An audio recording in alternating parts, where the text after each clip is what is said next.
Well, the Dow and the stock market are down. People are saying plummeting. Of course, there's sensational news articles about this regarding the U.S.-China trade war, and I kind of wanted to do a video saying what's next for the larger U.S. empire, because historically, not an easy way to say this, historically, when empires have major economic problems, this usually is historically preceded with conflict, with war. Now, I'm not saying we're in major economic troubles, but I wanted to kind of take a look and assessment at the overall U.S. empire with concentration on geopolitical news to get a larger analysis of what the United States is doing globally and where it's headed. And we get to do videos like this, plus so many more, usually 4 a day, mainly because of the special amazing people at donating either $5 a month or just making a one-time donation, supporting independent creators, independent media, because if it wasn't for you, we honestly would not be here. We're facing a lot of suppression and demonetization, and that's why I wanted to thank everyone who's either donating crypto, donating to our physical mail, or just online through WeAreChange.org/donate, and sincerely thank you so much for doing so. Now, I would definitely say that we are living in very interesting times. A lot of developments are happening politically that many people don't see at all coming. It's like a real life episode of Game of Thrones, especially when we look at the U.S. empire and its foreign policy. You have all this character development in the mainstream media, this larger arc built to you, sold to you, which of course is portrayed and promises you all these amazing things, and then when they're in government, things look a lot different. And that's exactly the situation that we're dealing with right now. And very interestingly, continue to deal with, since again, George H.W. Bush, Barack Obama, Donald Trump all ran on non-interventionist policies, but their actions have been anything but that, and very aggressive, like we're seeing here. But there's room to worry here, of course, obviously, with the bigger geopolitical threat that is not really getting a lot of attention as predominantly as Russia is, but that, of course, is our main kind of foreign policy, geopolitical, economic foe, and that, of course, is China. There's, of course, a trade war going on with President Trump against the Chinese government, and with these two world economies depending on each other, if they're not able to reach some sort of agreement where they will trade together amongst taxes and tariffs, that they tax each other for being able to sell their products in their country. Usually people speculate a lot of economic problems foreshadowed with all of this, which I think is something worth considering. But in the overall trajectory of the U.S. economy, we have to understand that it's a $22 trillion debt. It's an artificial bubble. That's all it is. It's just an idea. It's an illusion. It's not based on any reality, facts, or math at all. So we have to understand this, and also the greater scheme of things here when it comes to news of the Dow plummeting. Again, it's a bubble that could be popped anytime. This could be one of the reasons why it pops, but again, it's been a bubble that has been reinforced and has left many economic experts not knowing what is up and what is down, with how unpredictable the U.S. economic market is. The Chinese market also, by the way, is just as vulnerable as the United States, also based, of course, on mistruths, and again, is just as fragile. But I think one would not be kidding themselves to understand that there is some kind of major economic problems ahead, especially with automation, with even what people are calling the robot apocalypse, the robocopalypse, as even just today, Amazon is offering its workers $10,000 to quit after it just made a new machine that packs 700 boxes in just 1 hour. This, of course, will put out thousands of people out of work and will be a continual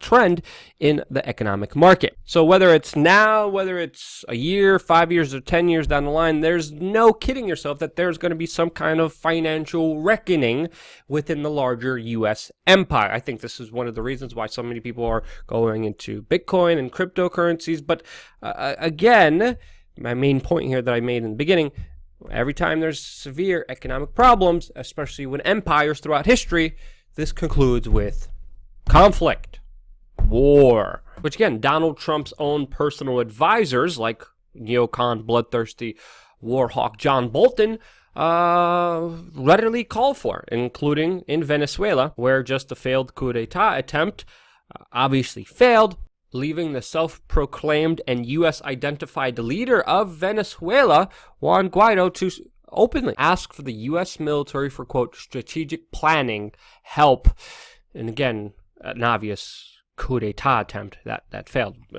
As the coup d'etat attempt was happening, I literally called it from my analysis and from everything that I've looked into and researched throughout the years, even being on the ground in Venezuela before, seeing the coup, I automatically knew that it was going to fail, and it did.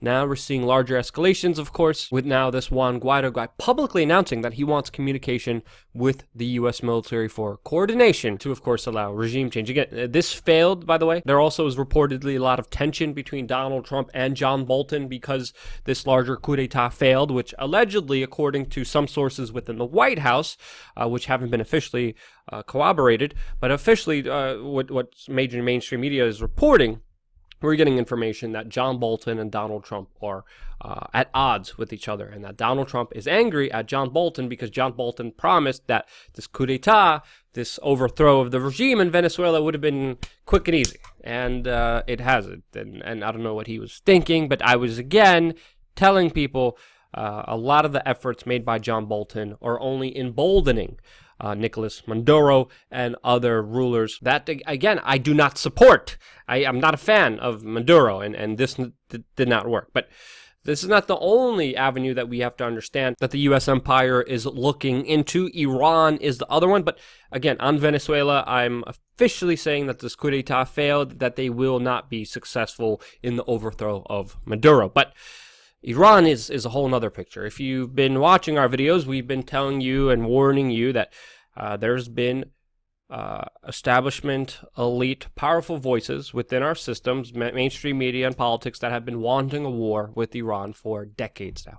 And many of these elite establishment figures have actually been even calling for false flag attacks to make this happen openly, publicly, on television, on meetings, in documented settings, even being as brazen as to say, hey, we need a false flag to get into a war with Iran. And that's one possibility that I believe should be entertained, but the events so far that are unfolding in the Middle East do not look favorable towards peace. And again, as I've been saying, the next big U.S. empire conflict will, of course, be with Iran, from my assessment, from the evidence that I looked at, from, again, my own personal opinion. And even just moments ago, there was a major incident where a Saudi oil tanker was allegedly attacked off the coast of the UAE, which, of course, special interests are pointing at Iran for responsibility here. Now, let me give you a quick little run-up here about the major geopolitical picture that's happening here in the Middle East. I'm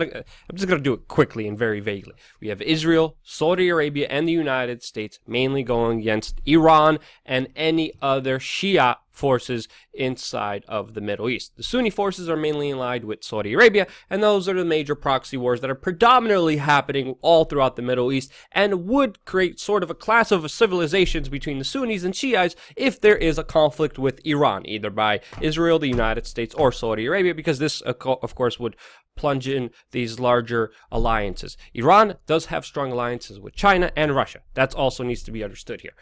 Oh, so there's Venezuela, who, by the way, is indebted to China and is paying back China in oil, which is why one of the reasons China and also Russia does not want to see the Venezuelan government overthrown. You got that? You good? Do you understand what's happening geopolitically now for a little bit? Let's give you the latest updates here with the latest news. Now, again, official responsibility for this incident, attacking and damaging the Saudi oil tankers, has not been ruled, but this is on the heels of the United States officially warning that Iranian ships, or quote proxies, what does that even mean? That's such a broad term here.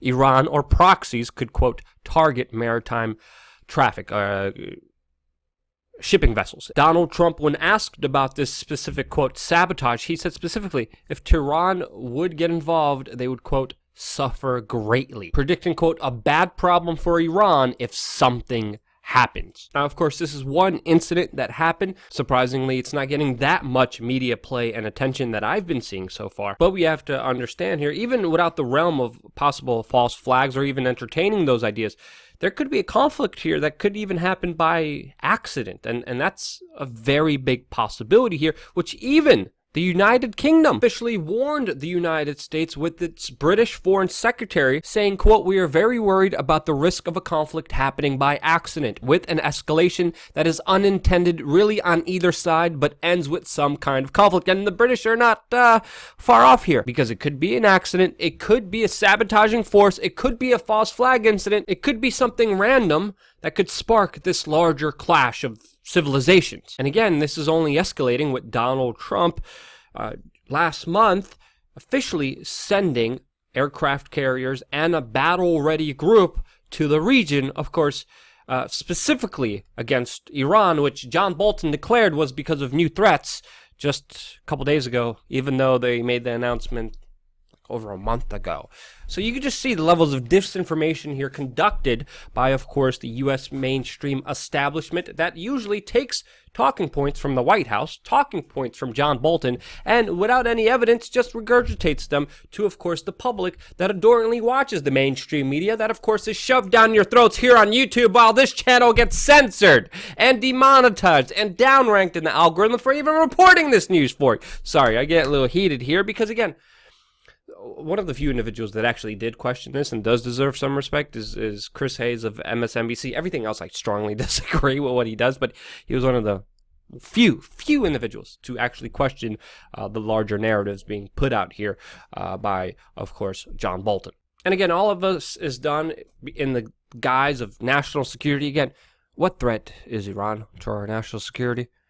Seriously, consider and ask yourself that question. Because as this situation develops and the language becomes more hyperbolic, the language becomes even more dangerous here, it's going to become a very serious situation to reckon with. And this is why, even though I get downranked and demonetized for talking about this stuff, I still find it extremely important to do. If you do too, we need you guys more than ever to share this video, to vote with, of course, your clicks and also physically with your wallet here. Again, I wouldn't be asking if we didn't need it, but our revenue has been severely cut with the latest attacks on free speech. And again, the few individuals that keep us growing and still here, love you guys. Thank you so much for giving me this opportunity. Stay tuned for more here on WeAreChange.org.